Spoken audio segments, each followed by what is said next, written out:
My dear students, आज हम लोग बिकम ऑनर्स सेमेस्टर 6 के लिए ऑडिटिंग का पेपर पे काम कर रहे हैं। Auditing and corporate governance core paper है बिकम ऑनर्स सेमेस्टर 6 के लिए। और इसमें जो चैप्टर अभी हम लोग डील कर रहे हैं वो है qualification, appointment, remuneration, removal, resignation, rights and duties of company auditor. और इसमें जो पोर्शन आज हम लोग लेके चल रहे हैं वो है रेमुनरेशन ऑफ ऑडिटर और resignation by the auditor and removal of auditor. My dear students, I am doctor Kumar A.N. Shahdeo, HOD commerce, Marwari college Ranchi, a constituent and autonomous unit of Ranchi University Ranchi।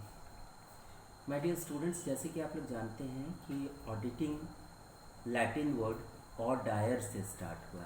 ऑडायर मतलब टू हियर, टू हियर मतलब to hear the things with sincerity, with commitment, with concern, with application, with devotion, dedication, truthfulness and facts. My dear students, जो इंसान audit करता है उसको auditor कहा जाता है। जो कॉम्पिटेंट क्वालिफाइड चार्टर्ड अकाउंटेंट होता है उसको ऑडिटर कहा जाता है। और इस ऑडिट वर्क को सिस्टमेटिक और मेथोडिकल प्रॉपर रखने के लिए, नियमानुसार रखने के लिए यह बहुत ज़रूरी है कि हम लोग उस ऑडिटर को प्रॉपर रेमुनरेशन दें। तो अभी ये प्रश्न उठता है कि कंपनी ऑडिटर का रेमुनरेशन कैसे फिक्स हो या उनको क्या रेमुनरेशन मिले। पहला चीज़ तो है जब सबके दिमाग में आता है, सबको अपील करता है कि the remuneration should be reasonable, the remuneration should be adequate, the remuneration should be effective, the remuneration should be such that it maintains the efficiency of the auditor। My dear students, जो book का language है उसके हिसाब से remuneration कैसा होगा। Remuneration of auditors, पहला है fixation of remuneration. The remuneration of the auditor of a company shall be fixed in its general meeting और in the manner as laid down in this meeting। मतलब general meeting में जो laid down होगा rules, जो discussion के बाद जो fix होगा वही रेमुनरेशन होगा कंपनी ऑडिटर का। If the first auditor is appointed by the board of directors then the remuneration is fixed by the board of directors. ये रूल है। सेकेंड है expenses included in the remuneration. Expenses here include fee payable to the auditor। फी जो payable होगा auditor को, फी जो दिया जाएगा auditor को, वो एक्सपेंसेस में आता है। If any incurred by the auditor in connection with the audit of the company, अगर कोई और भी एक्सपेंस हो जो कि कंपनी के ऑडिट के संबंध में खर्च किया गया है ऑडिटर के द्वारा, तो उसको भी दिया जाएगा। And any facility extended to him, अगर कोई फैसिलिटी नियमानुसार दिया जाना है तो वो भी दिया जाएगा। However the remuneration shall not include any amount paid to the auditor for any other service rendered by him at the request of the company. तो रेमुनरेशन क्या होता है? पहला जो फी उसको पेमेंट करना है ऑडिटर को। दूसरा, अगर उसने ऑडिटर ने किसी तरह का कोई खर्च उठाया है तो उसका वहन अगर किया है खर्च का तो उसका पेमेंट होगा। और तीसरा है कि अगर उसको कोई फैसिलिटी नियमानुसार मिला हुआ है तो वो पेमेंट भी होगा। तो ये रेमुनरेशन या पारिश्रमिक हुआ ऑडिटर का। इसके बाद आता है अगर ऑडिटर ने किसी काम में कोताही की है, कोई नियम का भंग हुआ है या किसी तरह का मनमुटाव हुआ है तो उसको हटाया भी जा सकता है, लेकिन उसके लिए कुछ नियम है। तो इसको कहते हैं removal of the auditor. Removal और resignation of auditor and giving of special notice, ये सेक्शन 140 में आता है। Removal before expiry of the term of the auditor, auditor का जो टर्म होता है, जो टेन्योर होता है काम करने का, उसके एक्सपायर करने के, उसकी पूर्णता के पहले ही अगर उसको हटाया जाना है तो इसके लिए नियम दिया गया है सेक्शन 140 सब सेक्शन 1 में। इसमें है such removal requires a special resolution by the company, क्योंकि ये बहुत सेंसिटिव चीज़ है, बहुत महत्वपूर्ण चीज़ है कि आप ऑडिटर को हटा रहे हैं, कोई छोटा मोटा व्यक्ति नहीं है वो।